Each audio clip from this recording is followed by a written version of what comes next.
Joe Burrow and the Cincinnati Bengals were the first game on this wild card ride that we had. They traveled to Tennessee to take on the Titans. Titans at home, the number 1 seed, getting King Henry back. So much fear instilled by this idea that King Henry was back. They were favored by 3.5 points at home.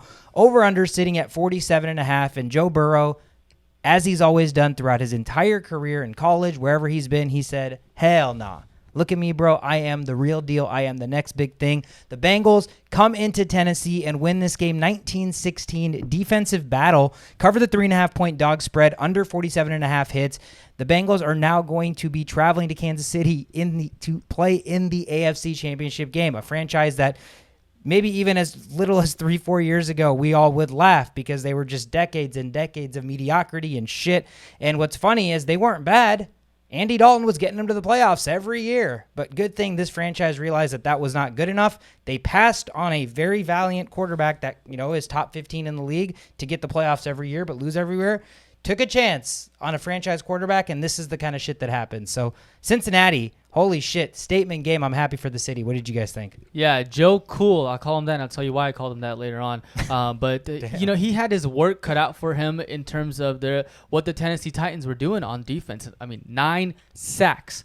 5, I believe, in the first half is a postseason record. So despite that, they were able to still win the game. But kudos to some players on the Tennessee Titans. I will highlight A.J. Brown, who had a solid day, over 100 yards receiving, scored a touchdown for them when they needed to. I will also highlight Foreman, who looked really good in the second half when Henry wasn't playing. Foreman had his longest rush of this season with, I believe it was over 30 yards. 45. 45, is that what it was? 45 yards of rushing. And so Foreman, unfortunately, that was the same drive that they believe they turned the ball over due to I think it was Tannehill fumble, interception, one of those two. He had a lot of those. So he had a lot of those. That's the reason they lost. There's Tannehill with 3 interceptions. First play comes in, throws a pick. Tannehill, what are you doing?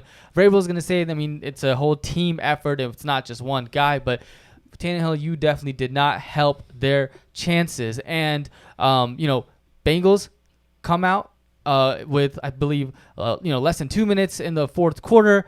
McPherson comes in, kicks the field goal, and he tells Joe Burrow before he kicks the field goal, hey, I guess we're going to the AFC Championship. That sort of confidence in a kicker.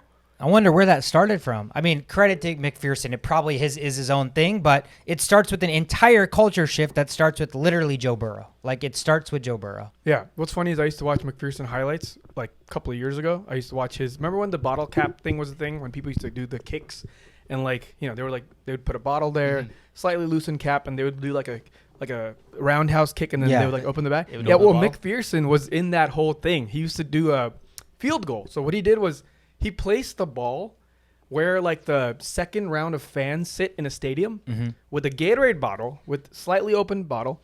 He kicked a field goal from somewhere a 30-yard line or whatever. At this point, distance doesn't even matter because no matter where you kick it from, he kicked that ball, hit the edge of the cap turns, falls off, bottles just like that. What a flex. So, I remember seeing that, and now it's all over the internet all over again. I was like, it was that guy? No wonder he said, we're going to the AFC Championship game. Like we mentioned multiple times, there has to be all the pieces in play for a team to win a Super Bowl, unless you have Hall of Famers like Ray Lewis and Ed Reed just kind of taking the, just with big cojones, just been get on our back, we're going to get you to the Super Bowl. Well, this is a young Bengals team with all these youngsters, but the attitude is not young. They're in here. They mentioned in their post-game victory, even before this game, the last victory, in the locker room, they were like, yeah, they've been doubting us from day one, but we have not been doubting us. Yeah. And that type of energy, from the coach, from the running back, from the quarterback, from the kicker, that's destined for greatness, right? And that's what we saw here. What's crazy is when you get sacked 9 times, you rarely win football games, right? And this game, actually, this is a really funny stat, but this game featured 2 quarterbacks who were sacked the most in the regular season.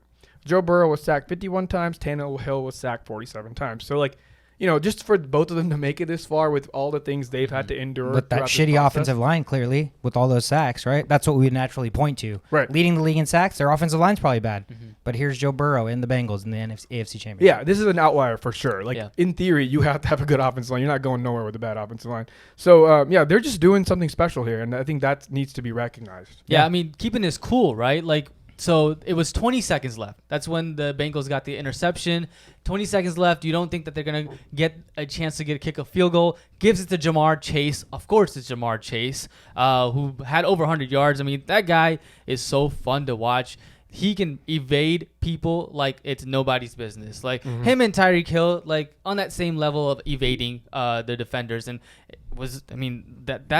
that's what I mean. Like 9 sacks and still is able to come out and say, we're going to go out and win this game, and able to get in field goal range to win. Yeah. To point back to what you said about them saying in the locker room, that was one thing that was huge to me is Joe Burrow said, yeah, winning our first playoff game in 6 years and hosting it's great, but this should be the new standard for this franchise. We don't celebrate playoff wildcard victories anymore. Yeah. And that's the mentality that every single football team in the NFL should have. Right? Every single team. It's not a celebration to make the playoffs anymore because there's too many teams that have already won Super Bowls. There's too many teams still that have not even made the Super Bowl, let alone win. And those teams should not be celebrating anything short of that. As Kobe said, job's not done. Yeah, job's not done. That's literally exactly what Joe Burrow reminded me of when he said that. Like, that exactly is what came into my brain. And, I mean, Jamar Chase, you mentioned it. We talked about this on the podcast. Best bet for this weekend was Jamar Chase over 77.5 passing yards or receiving yards. Passing yards would have been wild. Receiving yards. And what did we say? All it takes is one play for him to get all of that, if not a lot of that, if not half of that, and he had a 57-yard catch in like the first quarter. So it'd be things like that. It'd be things like that separate the only playbook from everybody else. You were killing it on the bets this week. Oh, dude. My prop bets were absolutely on a tear. Like no shy of a tear. Like I'll toot my own horn for this weekend because betting is ebbs and flows. Sometimes you're really, really bad, but this weekend and over the last week and a half to 2 weeks, betting has been fun. So obviously, again, huge for Cincinnati. I'm so excited for this franchise, for this city, for the fan base. Shout out Arpan. Like, I mean, I know what it's like to be a fan of a team that you feel like every single year you're getting the same shit different year, and that's been Cincinnati for like 25 years that we've been watching football. So for the first time in a long, long time, they're in the AFC Championship game, and I wish them the best of luck. And again, what better against, like, who better to face for them than to be the best, which is what Joe Burrow and this entire franchise is now epitomizing. You have to take down the best, and on the other end, next Sunday is going to be literally the best. So exciting ass game. Again, no shortage of that. So let's jump to the next one.